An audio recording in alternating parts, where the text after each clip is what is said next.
Hello Aquarius, Sun, Moon Rising, and Venus signs. Kamusta kayo? Sana po nasa mabuti kayong kalagayan.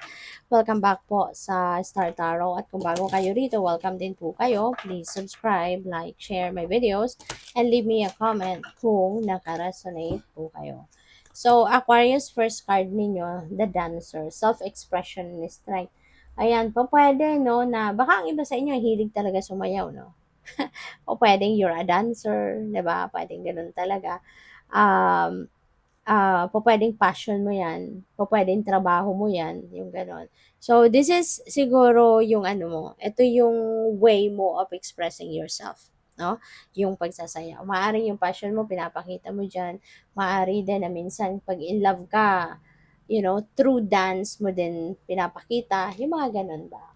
So, what else? We have the pilgrim. Ayan. So, ang daming opportunities na pwedeng dadating at the path towards that opportunities will be illuminated for you, Aquarius. Yan na napipick up ko dito. Kaya pay attention kayo, no, sa mga maririnig ninyo. Kasi po pwedeng through conversation ninyo, no, with someone, maaaring dun mo marinig, no, na merong opportunity somewhere. Okay?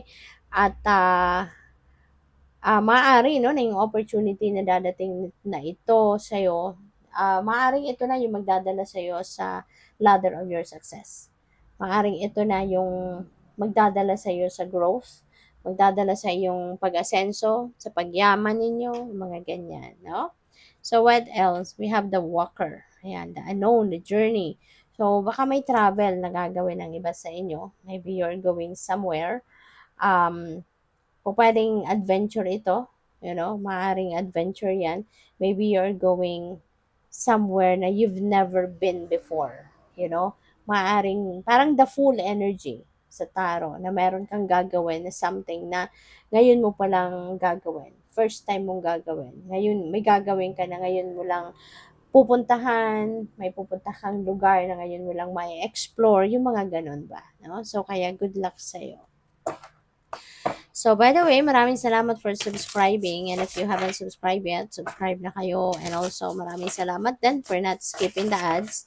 Malaking bagay yan sa akin. And also, please click the join button sa baba ng video kung gusto niyo na mag-join sa membership. Okay?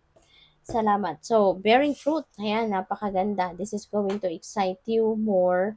This is going to inspire you more kasi maaaring nakikita mo na sa ngayon na kung ano man yung mga bagay na pinagsisikapan mo, ano man yung mga bagay na ginagawa mo, that you are working so hard on, ay nagbubunga na. Nagkakaroon na ng magandang bunga, nagkakaroon na ng magandang resulta, no? So, kumbaga, your hard work is starting to pay off. Kaya, congrats sa'yo. So, we have Into Me, I See.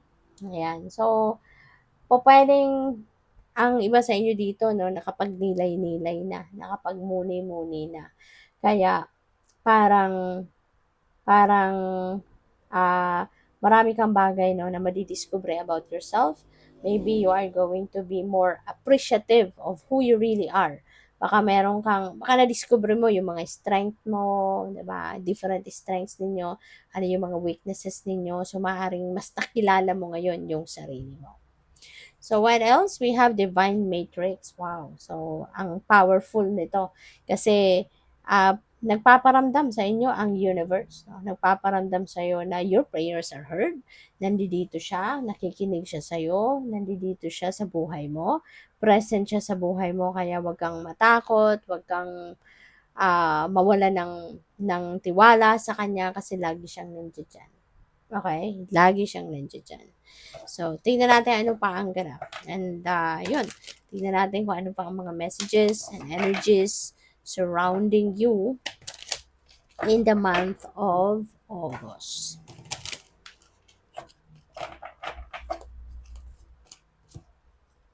So, we have the King. Ayan. So, maaari, no, na pwedeng kayo ay nasa mataas na posisyon sa inyong trabaho, sa kumpanya, no? Pwedeng you are a leader, you are a manager, supervisor, pwedeng kayo ay isang CEO, pwedeng kayo ay isang consultant, yung mga ganyan. You are sitting in a throne, kumbaga, or you're sitting in a uh, seat of power, no? Yung ganun. So, meron kang kapangyarihan, no? Ano ka, um, meron kang authority. So, maaaring ganun ang ganap sa iyo. So, what else? So, we have risk. Ayan. So, pa pwede, no, Aquarius, na kayo ay magte-take risk. Pa pwedeng kasi meron tayong ano dito, 'di ba? Meron tayong journey na uncharted territory yan na maaring pupuntahan ninyo. Kaya po pwede, no, na yan ay related dito. This is the time na talagang magiging matapang ka, magiging courageous ka, buhay na buhay yung inyong inner strength, kumbaga, kaya handa ka na mag-take risk. Handa ka na mag-take chances sa mga bagay na pinipili mong gawin sa ngayon. So, yeah, good for you. 'Di ba? Na ano ka ngayon, matapang, no? So, what else? So, we have the mystery. Ayan. So, maaari, no, na also going to, you are also going to, um, you are also going to accept, no, na life in itself is a mystery. At maraming bagay sa buhay mo na nangyayari na very mysterious, na hindi mo, may mga bagay na nangyayari na hindi mo alam kung bakit nangyayari, hindi mo alam kung bakit ngayon nangyayari, 'di ba? There are so many whys, no, siguro sa isip mo ngayon. Kaya very mysterious ang dating ng mga sitwasyon. But, 'wag kayong mag-alala, no? Don't worry. Just embrace what is happening, what is unfolding sa buhay mo. Just embrace it. Just let it happen, 'di ba? Kasi lahat naman nangyayari sa buhay natin, ano 'yan eh, that's part of the divine plan, 'di ba? Kaya kung ano man ang mga bagay na nag-unfold sa buhay mo, just embrace it, just go with the flow. Kasi one day, ipapakita din sa'yo ng Divine Universe ang rason kung bakit nangyayari ang mga bagay na yan. So, ano na, um, do not focus on looking for answers. Do not focus on looking for a justification or kung ano man ang rason kung bakit nangyayari ang mga bagay na nangyayari sa buhay mo sa ngayon.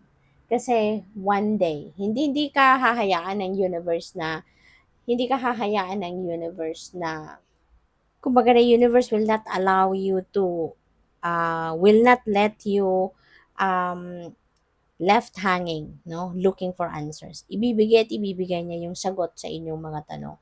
But yun nga, in God's perfect timing. Okay? So, good luck. Thank you for watching. Love and light. Namaste.